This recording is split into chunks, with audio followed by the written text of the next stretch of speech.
요한계시록 3장 20절부터 22절까지의 말씀입니다. 신약성경 요한계시록 3장 20절부터 22절까지 말씀 함께 읽겠습니다. 이것은 하나님의 말씀입니다. 볼지어다 내가 문 밖에 서서 두드리노니 누구든지 내 음성을 듣고 문을 열면 내가 그에게로 들어가 그와 더불어 먹고 그는 나와 더불어 먹으리라. 이기는 그에게는 내가 내 보좌에 함께 앉게 하여 주기를 내가 이기고 아버지 보좌에 함께 앉은 것과 같이 하리라. 귀 있는 자는 성령이 교회들에게 하시는 말씀을 들을지어다. 아멘. 오늘은 성령이 교회들에게 라는 제목으로 하나님의 말씀을 함께 나누겠습니다.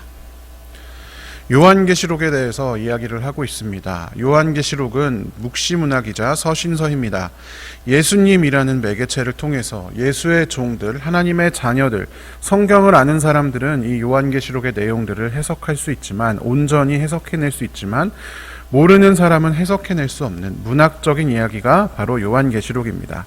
숨겨진 이야기를 드러내는 것이죠. 미래를 예언하거나 이 요한계시록에 있는 여러 것들이 현대의 뭐다 이렇게 해석하는 것이 아니라 이것이 예수 그리스도와 하나님 나라 그리고 예수의 재림을 우리가 생각하는 그런 것들이라고 말씀을 드렸습니다.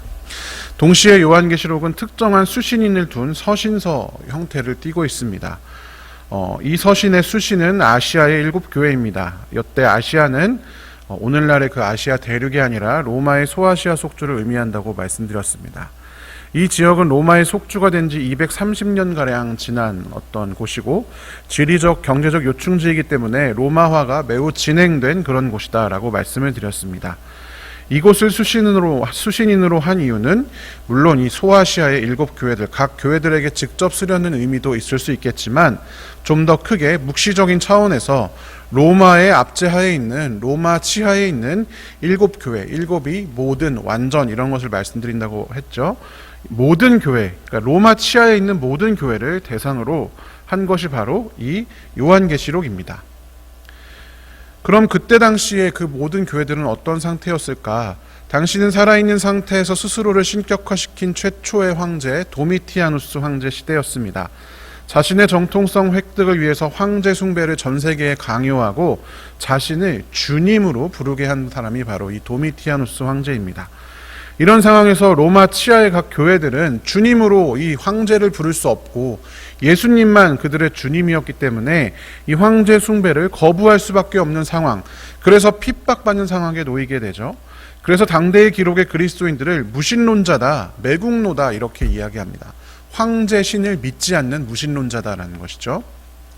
그러니까 이제 박해가 가해지기 시작합니다.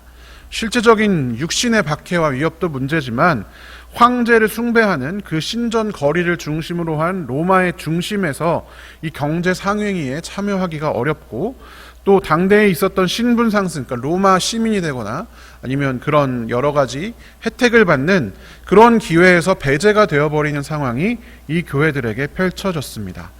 요한계시록이 쓰여졌을 당시에 교회들이 처한 상황이 바로 그런 상황이었습니다.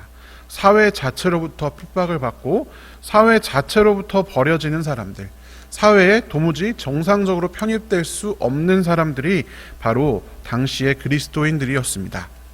그리고 이러한 상황에서 각 교회는 이 세상의 위협과 유혹 한가운데에서 매우 다양한 행동, 다양한 태도를 취하게 됩니다. 어찌 보면 요한계시록의 7교회들은 단순히 개교회의 상황들을 이야기하는 것이 아니라 세상 한가운데 흩어져 살아가는 각 교회들의 다양한 모습들을 하나하나 밝혀서 이야기하고 있는 것처럼 보입니다. 먼저 지난주에 살펴본 에베소 교회는 세상에 대항하려다 처음 사랑을 놓쳤다라고 기록이 되어 있었습니다. 이 처음 사랑은 우리가 흔히 오해하듯이 예수님을 향한 뜨거운 사랑이라기보다는 하나님 사랑과 이웃 사랑이 우리에게 주어진 첫 계명이 2가지인데 이러한 핍박과 유혹 가운데 하나님 사랑을 지키려고 너무 애쓰다 보니까 피하 식별을 지나치게 하게 되고 그로 인해서 이웃 사랑을 놓쳐버리는 경우가 발생하는 그런 경우가 바로 에베소 교회였습니다. 그래서 제임스 모펫이 너희는 처음처럼 서로 사랑하는 것을 버렸다 이렇게 번역하기도 했죠. 자, 나머지 6교회는 그럼 어떻게 구별할 수 있을까요? 예수님께서 그 성경 구절에서 오직 칭찬만 하신 교회, 그리고 칭찬과 책망이 같이 있는 교회, 그리고 책망만 있는 교회들이 있습니다. 나머지 6교회들, 에베소 교회를 제외하고요. 칭찬만 받은 교회는 서머나 교회와 빌라델비아 교회이고요. 칭찬과 책망이 동시에 등장하는 교회가 버가모 교회, 두아디라 교회, 사대 교회입니다. 그리고 오직 책망만 들은 교회는 라오디게아 교회입니다. 그럼 각 교회들은 어떤 특성이 있길래 이러한 차이를 보여주게 되었을까요? 먼저 칭찬받은 두 교회들, 서머나 교회와 빌라델비아 교회를 살펴보겠습니다. 예수님께 받은, 정확히 말하면 칭찬받다라기보다는 회개하라는 촉구가 없습니다. 그러니까 책망이 없는 거죠. 그 두 교회가 서머나 교회와 빌라델비아 교회입니다. 그런데 이 두 교회는 공히 동일한 상황을 경험하고 있었습니다. 요한계시록 2장 9절에서 서머나 교회는 네가 당한 환난과 궁핍을 알고 있다라고 예수님께서 말씀을 하시는데요. 빈곤을 경험하고 있는 상황이었습니다. 요한계시록 3장 8절에서 빌라델비아 교회는 네가 힘은 적다라고 기록되어 있습니다. 근데 이걸 영어로 하면 resource, 그러니까 자원이 없다라고 번역이 되는데요. 그러니까 그가 가지고 있는 인적 자원이나 물적 자원이 거의 없다, 보잘것없다. 그러니까 사실 그가 가지고 있는 것이 없다라는 것과 큰 차이가 없는 말입니다. 그러니까 이 두 교회는 사회적으로, 경제적으로 소외되는 상황을 공유하고 있었습니다. 아무런 힘도 없고 돈도 없는 사람들이 서머나 교회와 빌라델비아 교회 사람들이었습니다. 여러분, 그렇다는 것은 무엇을 의미하겠습니까? 앞서 살펴보았던 것처럼 황제를 숭배하지 않고 예수님을 믿는 믿음을 순전하게 지키면 우리가 세상에서 하층민으로 떨어지게 되는 상황이었잖아요. 그러니까 그들은 권력자도 없고 힘도 없고 돈도 없고 황제를 숭배하지 않는 것을 지켰기 때문에 그런 어려움을 겪고 있었던 상황입니다. 이런 어려움 가운데에서도 두 교회가 인내하였고 그 믿음을 포기하지 않았기 때문에 예수님께서는 이 두 교회에 아무런 책망하지 않으시고 칭찬하셨습니다. 그런데 중요한 것은 이 상황 가운데 예수님께서 자, 그래, 그럼 너네 잘했으니까 이제 그거 끝날 거야, 이렇게 말씀하시지 않고 이 두 교회가 받는 고난이나 그 두 교회가 겪을 어려운 일들이 계속될 것임을 이야기하십니다. 요한계시록 2장 10절에 보면 서머나 교회에 장차 받을 고난이 더 있음을 암시합니다. 특별히 그 중에서는 너희 가운데 몇 사람을 감옥에 집어넣는다라는 말도 있습니다. 그러니까 서머나 교회에는 육체적인 핍박이 더 가해질 수 있다는 것을 암시하고 있습니다. 그런데 빌라델비아 교회에는 조금 다른 이야기가 나오는데요. 빌라델비아 교회에는 스스로 유대 사람이라고 하지만 거짓말하는 사람들이 찾아와서 그들을 유혹할 것을 암시합니다. 그러니까 앞으로 지금 이 고난을 잘 겪고 있는데 두 가지가 이제 있는 거죠. 더 어렵게 하든지 아니면 타협하라고 찾아오는 그런 기회들이 있을 것이다 라고 이야기를 하는 것이죠. 그러나 그럼에도 불구하고 끝까지 버티고 이기는 이 두 교회들에게는 공통적으로 주시는 하나님의 선물이 있습니다. 요한계시록 2장 10절에는 죽도록 충성하면 생명의 면류관을 너에게 주겠다라고 서머나 교회에 약속하십니다. 그리고 빌라델비아 교회에게는 내가 곧 가겠다, 네가 가진 것을 붙잡아서 아무도 네 면류관을 빼앗지 못하게 하여라 라고 이야기하고 있습니다. 결국 끝끝내 세상의 유혹 가운데 넘어지지 않고 승리하는 사람들, 그리고 세상의 핍박 가운데 넘어지지 않고 승리하는 사람들에게는 이 예수님 왕만 쓰시는 이 면류관을 나누어 주신다. 그리고 그것을 붙잡고 잃어버리지 않도록 하라 라고 하는 것을 설파하고 있는 것이죠. 그러니까 우리 가운데 핍박이나 유혹이 두 가지가 있는 거죠. 그러니까 그 상황이 펼쳐질 것입니다. 지금 이 상황이 어렵지만, 지금까지 잘 버텨왔지만 또 끝나지 않은 핍박과 유혹이 있을 것인데, 그럼에도 불구하고 끝까지 믿음을 포기하지 않고 견디거라 라고 권면하고 있는 것입니다. 두 번째는 이러한 상황 가운데, 핍박과 유혹 상황 가운데서 조금씩 타협하는 교회들이 생겨났다는 사실입니다. 그것이 칭찬과 책망을 동시에 받은 교회들입니다. 버가모 교회, 두아디라 교회, 사대 교회, 이 세 교회가 칭찬과 책망이 동시에 등장하는 교회입니다. 버가모 교회는 무엇을 책망받느냐면 발람의 가르침을 따르는 자들이 있다라는 말로 이야기합니다. 뒤에 설명이 있죠. 우상의 제물을 먹게 했다, 음란일을 하게 했다, 니골라당이라고 하기도 합니다. 그런데 사실 이것을 정확히 이 발람의 가르침은 무엇에 가깝냐면 베드로 후서에서도 그렇고 유다서에서도 그렇고 둘 다 삭슬 바라다라는 말로 표현되어 있습니다. 베드로후서 2장에서는 불의의 삭슬 사랑한 것이 발람의 길이다. 그리고 유다서 1장 11절에는 삭슬 바라는 것이 발람의 그릇된 길이다라고 이야기를 하고 있습니다. 그러니까 발람의 잘못된 가르침은 돈을 사랑하게 하는 것, 그것 때문에 다른 것들을 버리고 타협하는 것을 발람의 가르침이라고 볼 수가 있습니다. 그리고 두아디라 교회는 이세벨이라는 여자를 용납하다라고 이야기하고 있습니다. 성경에서 이세벨은 탐욕의 상징이자 성적 타락의 상징이기도 합니다. 이 두아디라 교회는 탐욕의 상징인 이 이세벨이라고 하는 그 가치관을 용납하고 있었죠. 뒤에 내용 설명은 사실 발람의 가르침과 크게 다르지 않습니다. 간음하게 하고 우상의 제물을 먹게 한다. 그러니까 사실 발람의 가르침이나 이세벨이라는 여자나 동일한 이런 핍박과 유혹 가운데 그래도 네가 좀 먹고 살려면 이런 거 해야지, 타협하게 하는 것들이 조금씩 찾아오기 시작했다라는 것을 의미합니다. 사대교회는 사태가 심각합니다. 그 다른 앞에 나온 두 교회는 버가모 교회와 두아디라 교회는 그래도 칭찬할 것이 많고 뒤에 살펴보겠지만 책망이 이것뿐인데 사대교회는 너는 살아있다는 이름은 있으나 실상은 죽은 것이다 라고 이야기하고 있습니다. 아마 전체적으로 타협하고 타락한 것이 더 컸던 것으로 생각이 됩니다. 그러니까 이 세 교회들 안에는 부와 풍요에 대한 관심 때문에 타협하는 사람들 혹은 타협을 주장하는 사람들이 조금씩 생겨나고 있었습니다. 물론 이들도 열심히 애쓰고는 있는 상황이었습니다. 버가모 교회에는 이렇게 예수님께서 말씀하시는데 나는 네가 어디에 거주하는지를 알고 있다. 그곳은 사탄의 왕좌가 있는 곳이다. 이렇게 기록하고 있습니다. 제가 지난주에 이 소아시아 속주에 대해서 설명할 때 이 소아시아 속주는 원래 페르가몬이라는 왕국의 그 땅이었는데 페르가몬 왕국의 왕이 죽으면서 그 땅을 로마에 기증해서 로마의 속주가 되었다. 그게 230년 전의 일이다. 이때 당시로부터. 그렇게 말씀을 드렸는데 버가모가 바로 페르가몬입니다. 그러니까 버가모 교회는 그 페르가몬 왕국의 수도가 있던 곳이기 때문에 사탄의 왕좌가 있는 곳이다라고 이야기를 하고 있는 것이죠. 그럼에도 불구하고 그들은 하나님의 이름을 굳게 붙잡았습니다. 그리고 아마 이곳엔 순교자가 나왔던 것 같죠. 안디바라는 사람이 나오지만 거기서 죽임을 당했습니다. 그럼에도 불구하고 믿음을 저버리지 않았습니다. 그러니까 버가모 교회도 엄청 열심히 믿음을 지켰던 거죠. 두아디라 교회는 내 사랑과 믿음과 섬김과 오래 참음을 알고 있다라고 예수님께서 말씀하십니다.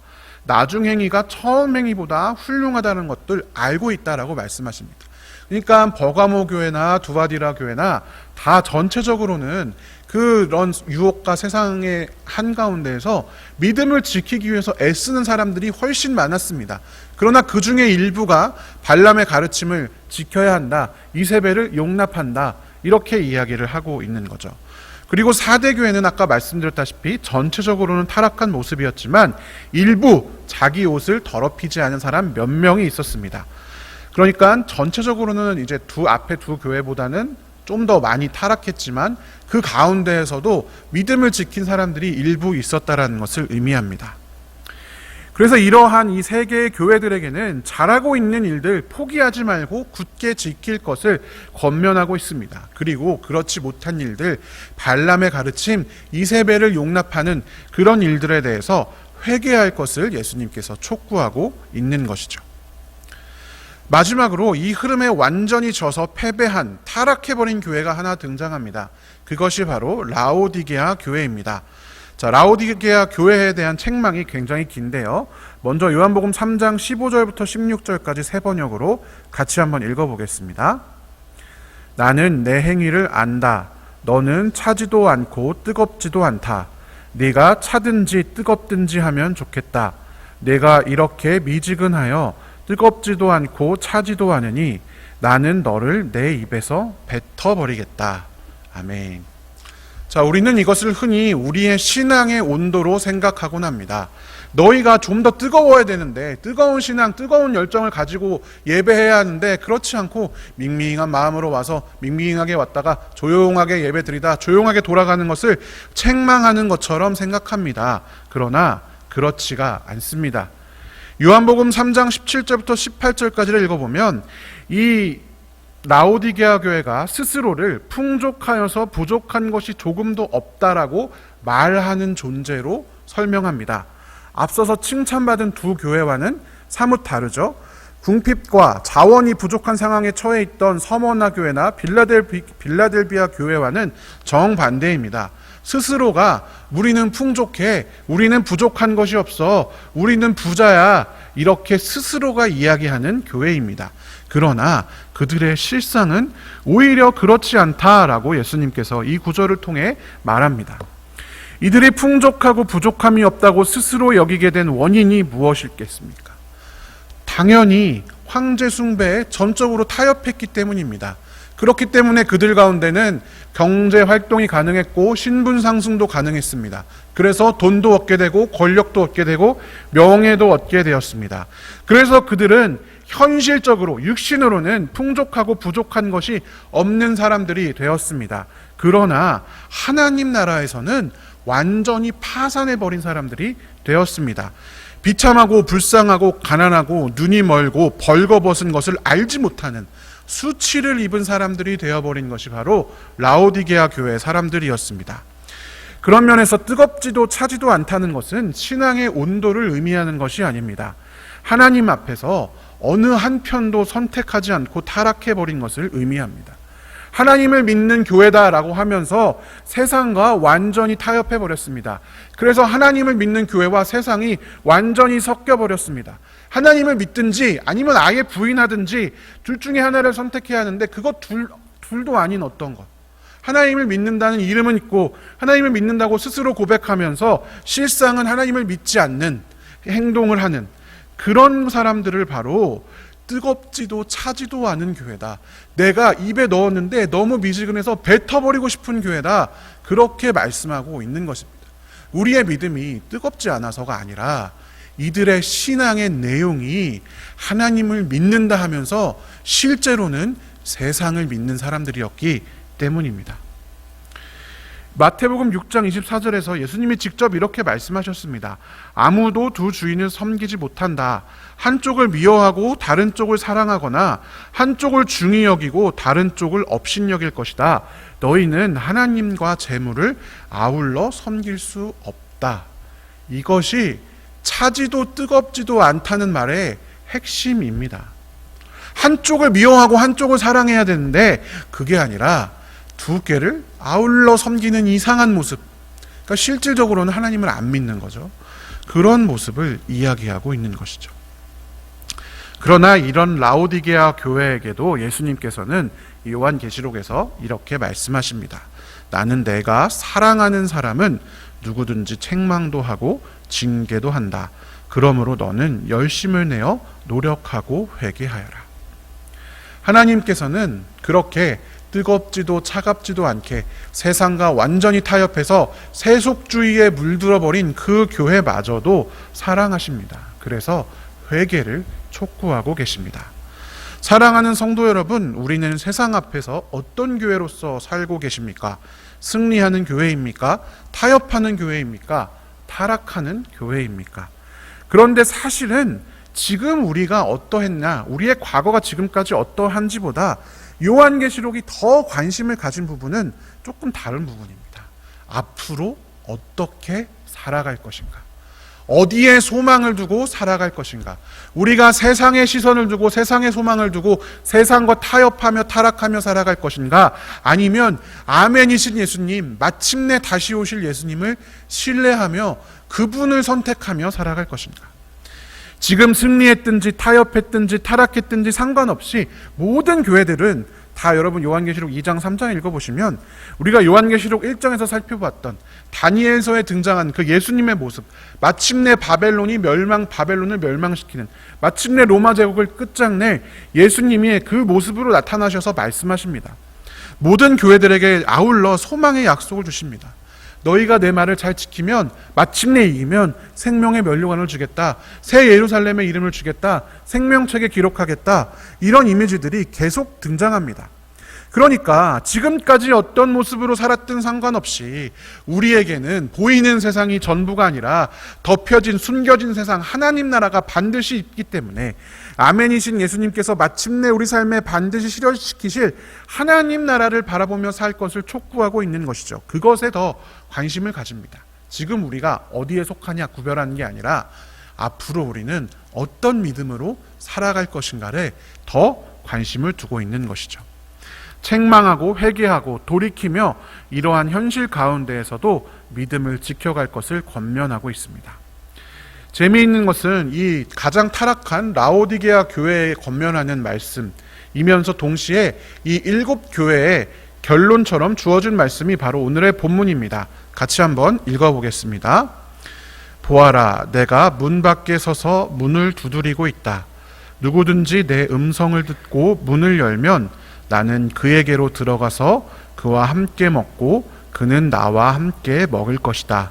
이기는 사람은 내가 이긴 뒤에 내 아버지와 함께 아버지의 보좌에 앉은 것과 같이 나와 함께 내 보좌에 앉게 하여 주겠다. 아멘. 교회로 살아가는 우리들은 매일 우리 마음의 문 밖에 문을 두드리는 예수님을 마주합니다. 우리가 그 예수님의 음성을 듣고 문을 열면 예수님께서 우리와 함께 거하십니다. 그리고 함께 먹을 것을 드십니다. 여러분, 우리가 무엇을 선택하느냐는 굉장히 중요합니다. 우리의 지금까지가 어땠는지와 상관없이 오늘도 예수님께서는 우리의 마음의 문을 두드리고 계십니다. 그리고 너희가 이제 세상과 타협하거나 타락하지 않고 나와 함께 머물며 하나님 나라를 소망하며 살자. 보이는 대로 살지 말고 내가 너에게 알려준 대로 살자라고 권면하고 계십니다. 7교회들에게 공의하시는 말씀이 있습니다. 귀가 있는 사람은 성령이 교회들에 하시는 말씀을 들어라. 요한계시록 2장과 3장의 말씀은 단순히 요한이 그 7교회 각 교회들에게 말씀하는 그 말씀이 전부가 아니라 성령이 교회들에게 하시는 말씀입니다. 오늘 우리는 귀가 있잖아요. 이 자리에 와서 말씀을 듣고 있지 않겠습니까? 이 말씀을 듣고 성령이 교회들에게 하시는 그 말씀처럼 우리의 소망을 세상이 아니라 하나님께 두는 그런 믿음의 자녀들이 되었으면 합니다. 오늘도 보이는 세상 가운데에서 승리하는 삶을 살아가는 귀한 성도들 되시기를 주님의 이름으로 축원합니다. 함께 기도하겠습니다. 사랑의 하나님 아버지, 감사합니다. 우리의 어떠한 모습과 상관없이 여전히 오늘도 우리 마음 가운데, 우리 삶 가운데 찾아오셔서 문을 두드리시며 우리와 함께 거하기를 권면하여 주시니 감사합니다. 우리가 성령이 우리에게 하시는 이 말씀을 듣게 하여 주시옵소서. 세상에 우리의 소망을 두지 않게 하시고 하나님께 우리의 소망을 둘 수 있도록 인도하여 주시옵소서. 그래서 세상과 뒤섞여 버려서 차지도 뜨겁지도 않은 그런 이상한 사람, 뱉고 싶은 사람 되지 않게 하시고 하나님 앞에 칭찬받는 자녀들 되게 하여 주시옵소서. 하나님, 그러나 이 보이는 세상 가운데 하나님 나라의 뜻대로 살아가는 것이 얼마나 어려운지 모릅니다. 때론 실수하기도 하고 때론 타협하기도 하고 때로는 무너지기도 합니다. 하나님, 그때마다 우리에게 주시는 이 소망의 말씀, 이 권면의 말씀, 마침내 내가 곧 가겠다라고 하는 그 말씀을 우리가 신뢰하게 하여 주시고 가끔 넘어지더라도 최선을 다해 끝까지 포기하지 않고 하나님 나라를 선택하는 주의 자녀들 될 수 있도록 인도하여 주시옵소서. 오늘도 우리가 가지고 나온 많은 기도 제목들 주님 앞에 올려놓습니다. 주님, 우리의 기도를 들으시고 주의 뜻대로 응답하여 주시옵소서. 감사드리며 살아계신 예수님의 이름으로 기도드립니다. 아멘. 주여 믿습니다. 3번 부르짖고 기도하겠습니다.